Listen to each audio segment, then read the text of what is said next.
Hello everyone, आइए start करो फिर से। हेलो एवरीवन, आइए हम लोग 2026 के इम्पोर्टेंट बोर्ड एग्जाम के पॉइंट ऑफ व्यू से कुछ न्यूमेरिकल्स को देखेंगे। ठीक है, चलिए हम लोग चैप्टर वाइज कुछ न्यूमेरिकल्स को रखे हुए हैं। ठीक है, सबसे पहले न्यूमेरिकल्स बनाने में हमें बच्चों इस बात का तो जरूर ध्यान रखना है कि गिवन दैट क्या है, जो वैल्यू दिया गया है उसको लिखिए। सबसे पहले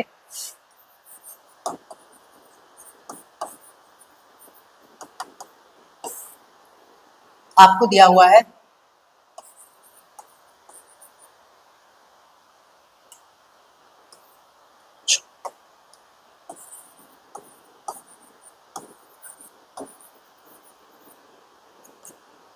मीटर स्केल का मास जो दिया हुआ है बच्चों वो 100 ग्राम दिया हुआ है, और ये बैलेंस होता है एक फलक्रम जो कि कहाँ है 40 सेंटीमीटर मार्क पे, यानी पोजीशन ऑफ फलक्रम की बात करें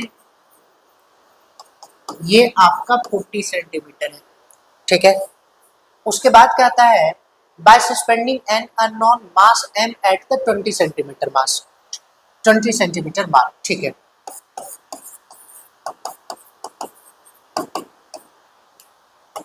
ये भी देख सकते हैं यहाँ पर पोजीशन ऑफ अननोन मास की बात करें वो कहां पर है बच्चों 20 सेंटीमीटर। चलिए सबसे पहला नंबर हम calculate the value of unknown मास। चलिए फर्स्ट नंबर क्वेश्चन को हम लोग सॉल्व करते हैं। मान लीजिए बच्चों यदि ये हमारा मीटर स्केल है, यदि ये हमारा मीटर स्केल है, थोड़ा इसको सीधा करने का प्रयास कर लेते हैं। मान लीजिए कि ये हमारा मीटर स्केल है बच्चों, और ये मान लीजिए इसका 50 सेंटीमीटर मार्क है। यहाँ पे बच्चों 0 सेंटीमीटर होगा और यहाँ पर इसका 100 सेंटीमीटर होगा। अब देखिए इसका स्केल का खुद का वेट बच्चों कहाँ एक्ट कर रहा है 50 सेंटीमीटर पे। फलक्रम कहाँ लगा हुआ है बच्चों, मान लीजिए इस पॉइंट पर क्या है फलक्रम है जो कि 40 सेंटीमीटर, और अननोन मास हमारा कहाँ है 20 पे है। मान लीजिए यहाँ पर ये हमारा 20 सेंटीमीटर मार्क है और यहाँ पर एक अननोन मास है, और ये स्केल क्या है बैलेंस है बच्चों। ठीक है, तो देखिए मान लीजिए ये मास m, तो बैलेंस्ड होने का कंडीशन होता है ना बच्चों,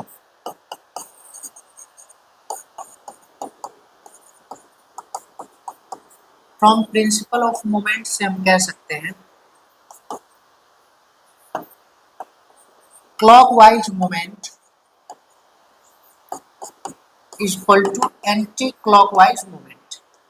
ये बात आपको ध्यान रखना है बच्चों, क्लॉकवाइज मोमेंट बराबर होगा किसके एंटी क्लॉकवाइज मोमेंट के। तो इसके कारण जो होगा अननोन मास के कारण उसका डायरेक्शन क्या होगा एंटी क्लॉकवाइज होगा, और इसके खुद के वेट के कारण जो होगा वो क्लॉकवाइज होगा। यदि ये बात आप ध्यान में रखते हैं, आइए देख लेते हैं। अच्छा इसका डिस्टेंस बच्चों में ध्यान में रखना पड़ेगा, फलक्रम से डिस्टेंस कितना होगा 20 सेंटीमीटर और फलक्रम से डिस्टेंस होगा कितना 10 सेंटीमीटर। मैं यहाँ पर यूनिट थोड़ा जगह कम होने के कारण नहीं लिख रहा हूँ। चलिए देखिए, तो ये हो जाएगा हमारा बच्चों अननोन मास के लिए क्या लिखेंगे हम लोग, इसका वेट मान लीजिए W होगा तो वो m इंटू जी होगा, तो हम अननोन मास की जगह फिलहाल W ही रख लेंगे। ठीक है, चलिए आइए क्लॉकवाइज मोमेंट हमारा क्या होगा बच्चों 100 इंटू 10, क्योंकि देखिए टॉर्क या मोमेंट ऑफ फोर्स का फॉर्मूला होता है ना बच्चों, ये होता है हमारा फोर्स इंटू परपेंडिकुलर डिस्टेंस होता है। ये क्या होता है फोर्स इंटू परपेंडिकुलर डिस्टेंस होता है। तो इसको हम लोग देख लेते हैं, फोर्स यानी फोर्स नहीं है तो ज्यादा से ज्यादा हम इसकी जगह पर क्या रख सकते हैं वेट भी ले सकते हैं। तो चलिए इसका खुद का 100 ग्राम मास है बच्चों। ठीक है, रख लेते हैं m इंटू जी, वेट तो बच्चों m इंटू जी होगा, तो डिस्टेंस भी क्या होगा 10 हो जाएगा, equal to anticlockwise moment की बात करें तो यहाँ तब यही है, वेट के लिए m इंटू जी लिख सकते हैं, m का वैल्यू तो बच्चों m रहने देते हैं, g की जगह 10 लिख देते हैं, और डिस्टेंस कितना है इधर 20 है हमारा, इस 10 को पहले तो आप हटा लो, तो m बराबर देखो बच्चों 100 इंटू 10 क्या हो जाएगा 1000 हो जाएगा, 20 रह जाएगा, यानी इसको हम लोग कैंसिल आउट करें, ग्राम में कितने बच्चों, ये होगा 50 ग्राम, यानी अननोन मास जो है उसका वैल्यू कितना आ जाएगा बच्चों 50 ग्राम आ जाने वाला है। ठीक है, ये आपने देखा, ये हमारा फर्स्ट नंबर था। To which side will the rule tilt if mass m moved to 10 centimetre mark, कहा जाता है कि यदि इस मास को अब हम मूव करके कहां ले आए 10 सेंटीमीटर पर ले आते हैं। ठीक है, चलिए देखिए, इसी में मैं आपको थोड़ा सा इसको एक्सप्लेन करने का प्रयास करता हूं। अब मान लीजिए यह जो है ये मास, यहां से इसको हटाते हैं और हम लोग इसको ले आते हैं कहां 10 सेंटीमीटर पर ले आते हैं। ठीक है, चलिए मान लेते हैं अब ये मास जो है हमारा अननोन मास जो था, अब तो वो अननोन रहा नहीं, हम तो इसका वैल्यू निकाल चुके हैं ना बच्चों 50 ग्राम। कहता है यदि यहाँ यानी 10 सेंटीमीटर पर इस मास को ले आते हैं अननोन मास को, तो फिर जो है बताइए किस तरफ टिल्ट करेगा, अभी भी इसके कारण जो टॉर्क लगेगा बच्चों तो वो तो हमारा एंटी क्लॉकवाइज ही होगा, लेकिन अब ये डिस्टेंस कितना हो जाएगा 30 सेंटीमीटर होगा ना, फलक्रम से हमारा पाइवटेड पॉइंट से, और मास कितना है 50 है, वही 10 तो कैंसिल ही हो जाएगा, तो ये हो जाएगा हमारा एंटी क्लॉकवाइज मोमेंट खोजेंगे तो 50 इंटू 30 ये कितना होगा 1500 हो जाएगा। मैं रफ में ही ऐसे ही करके दिखा दे रहा हूँ, और ये 10 और पहले से ये तो 1000 है ही, यानी क्लॉकवाइज मोमेंट और एंटी क्लॉकवाइज मोमेंट क्या होना चाहिए इक्वल होना चाहिए, इस इन इक्विलिब्रियम या बैलेंस्ड कंडीशन में, इक्विलिब्रियम या बैलेंस्ड कंडीशन में ये तो इक्वल नहीं है, इसका मतलब ये क्या होगा टिल्ट करेगा बच्चों, और किस तरफ टिल्ट करेगा पूरा का पूरा स्केल। अब देखो एक तरह से ये क्या है ज्यादा है, और ये इसके कारण जो है वो ये कम लग रहा है, इसके कारण टॉर्क क्या है ज्यादा है, तो आपका स्केल कुछ इस तरह से टिल्ट हो जाएगा, मतलब इस तरफ झुक जाएगा। ठीक है बच्चों, लेफ्ट साइड क्या होगा टिल्ट हो जाएगा। Find the mass required at the 100 centimetre mark to balance it again. अब कह रहा है कि इसके दोबारा इसको क्या करना है बैलेंस करना है, इसी कंडीशन में रहने दीजिए, बस बैलेंस कर लीजिए दोबारा। तो बताइए 100 सेंटीमीटर पर कितना मास लगाना होगा। चलिए देखिए बहुत आसान है ये, यदि आपको मैं इसको एक्सप्लेन करके दिखाऊं तो मैं कह सकता हूं, देखिए थोड़ा सा ध्यान देने की जरूरत है, बड़ा आसान है। मान लीजिए यहां पर मैं एक मास ले भी रहा हूं,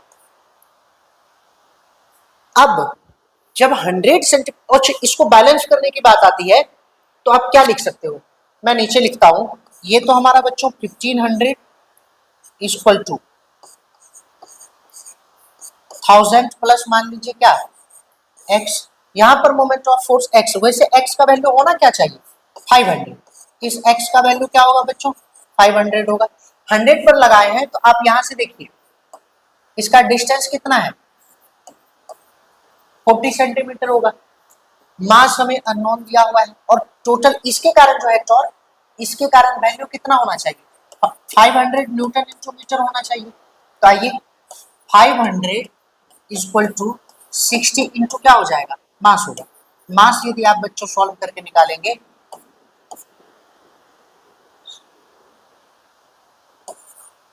8.23 आ जाएगा ग्राम में, 8.23 ग्राम रहेगा, ठीक है, यदि हम इसको सॉल्व करेंगे तो ये ध्यान में रख लीजिए। चलिए आगे बढ़ते हैं।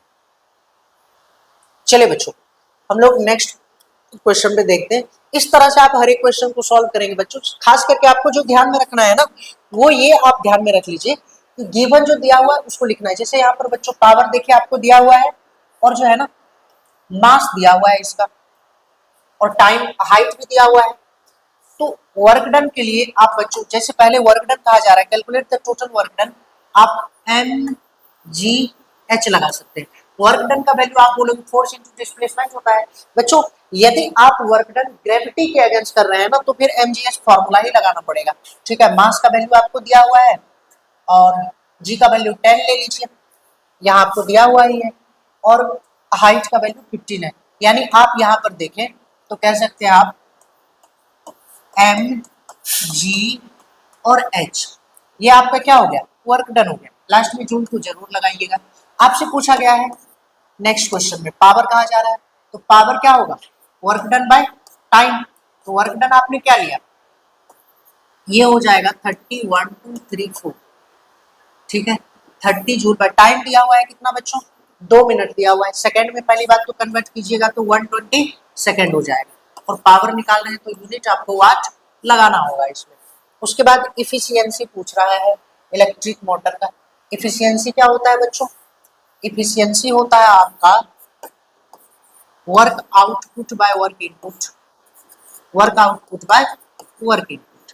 यहां से आप इफिशियंसी भी निकाल सकते हैं। चलिए आइए नेक्स्ट क्वेश्चन पे चलते हैं बच्चों। अब यदि इस तरह से, अच्छा आप देखिए मशीन पर कुछ क्वेश्चन बेस्ड है। ब्लॉक एंड टैकल सिस्टम दिया हुआ है, 4 पुलिस है बच्चों। कितना पुलिस है इसमें, 4 है। अब देखिए a man can exert a maximum effort of 500 Newton. The weight of lower movable block is 100 Newton.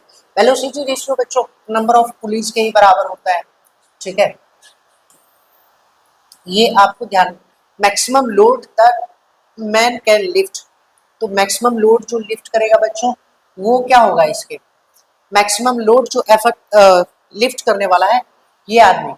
वैसे हम लोग जानते हैं मैकेनिकल एडवांटेज क्या होता है, लोड बाय एफर्ट होता है, और वैसे इस कंडीशन में generally mechanical advantage velocity ratio के इक्वल होता है। वेलोसिटी रेशियो आपको है दिया हुआ, और यहाँ पर जो है मैक्सिमम एफर्ट भी दिया हुआ है कितना, 500 न्यूटन। ये बात आप ध्यान में रख लेंगे।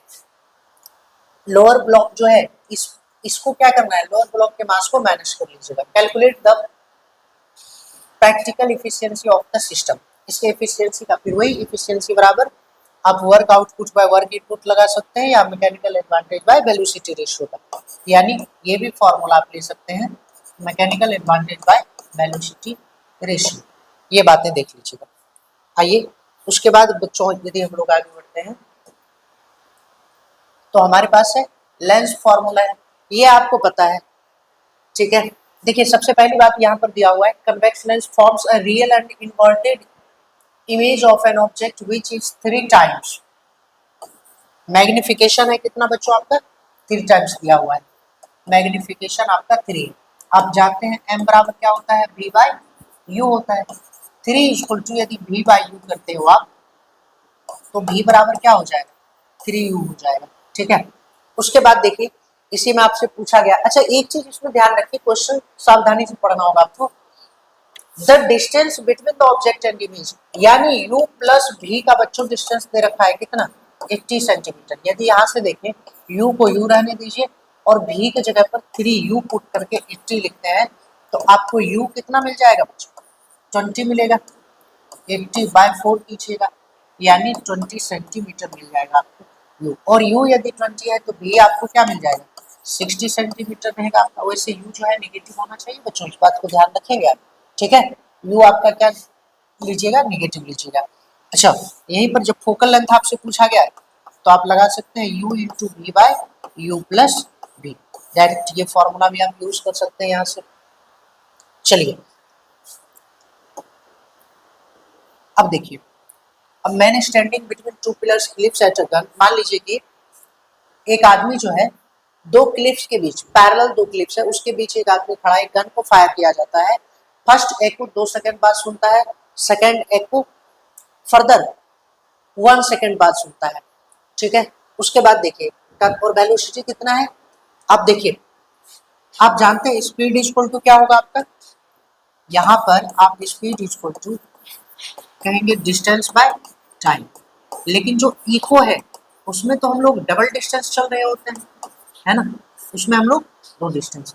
तो जब भी यदि हमें डिस्टेंस फाइंड करने की बात आएगी ना बच्चों, तो हम लोग स्पीड इनटू टाइम बाय 2 कर लेंगे, ये क्या बता जाएगा हमें, डिस्टेंस बता जाएगा, ठीक है। आप इसको फाइंड कर लीजिएगा। उसके बाद यदि टाइम निकालने का था, यही से टाइम इक्वल टू हमारा फॉर्मूला क्या हो जाएगा, टाइम होगा 2d बाय v, यानी 2 इंटू डिस्टेंस बाय वेलोसिटी। ये फॉर्मूला लगा करके आप टाइम भी निकाल सकते हैं। चलिए आइए, यदि हम लोग सर्किट और टर्मिनल वोल्टेज की बात करें, एमएफ हमारा ये कितना है 1.5 वोल्ट दे रखा है।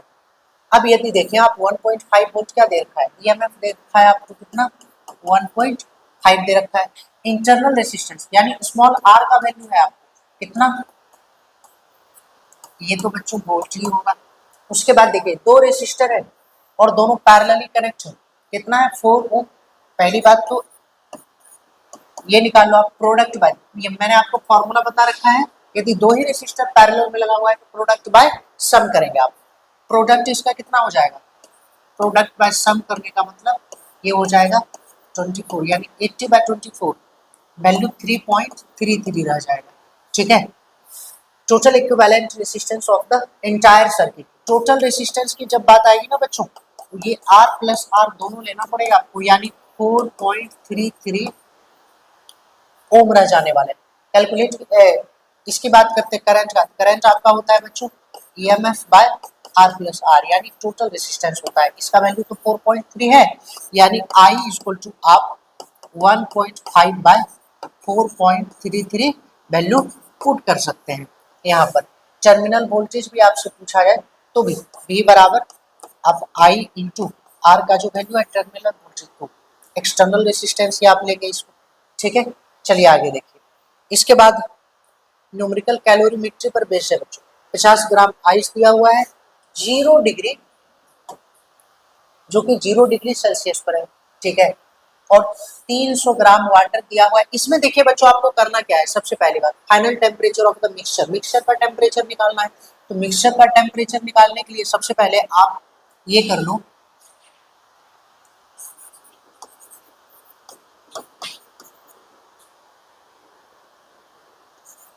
heat loss by water is equal to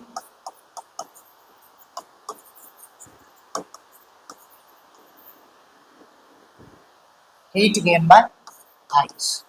suppose कर लीजिए, अब फॉर्मूला लगाना है आपको, यहाँ पर मास तो दोनों का दिया हुआ है, एक मान लीजिए कि वाटर का मास m1 है, m1c1।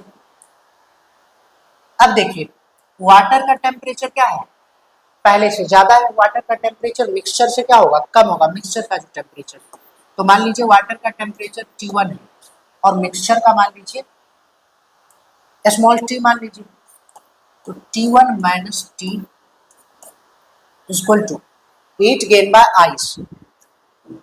आइस जो हीट गेन करेगा वो M2C2 और ये क्या हो जाएगा T minus temperature of ice मान लीजिए, आइस का जो इनिशियल टेम्परेचर। ये फॉर्मूला लगा करके आप इसको फाइंड कर सकते हैं यहाँ से। चलिए बच्चों, ये हमारा न्यूमेरिकल्स रहा, कुछ इंपोर्टेंट न्यूमेरिकल्स। अब देखिए यदि इसका कंप्लीट सॉल्यूशन चाहिए तो आप कमेंट सेक्शन में एक बार आकर के आप बता देंगे, आपको डीएम स्पेशली कर दिया जाएगा इसके सॉल्यूशन को। ऑल द बेस्ट कल के बच्चों के लिए। देखिए जो भी न्यूमेरिकल्स बनाएंगे थोड़ा ध्यान रखिएगा, ठीक है, और गिवन दैट और जो भी वैल्यू फाइंड कर रहे हैं उसके यूनिट को लिखना नहीं भूलना है आपको, ठीक है बच्चों। कल के लिए आपको ऑल द बेस्ट, हम लोग फिर मिलते हैं।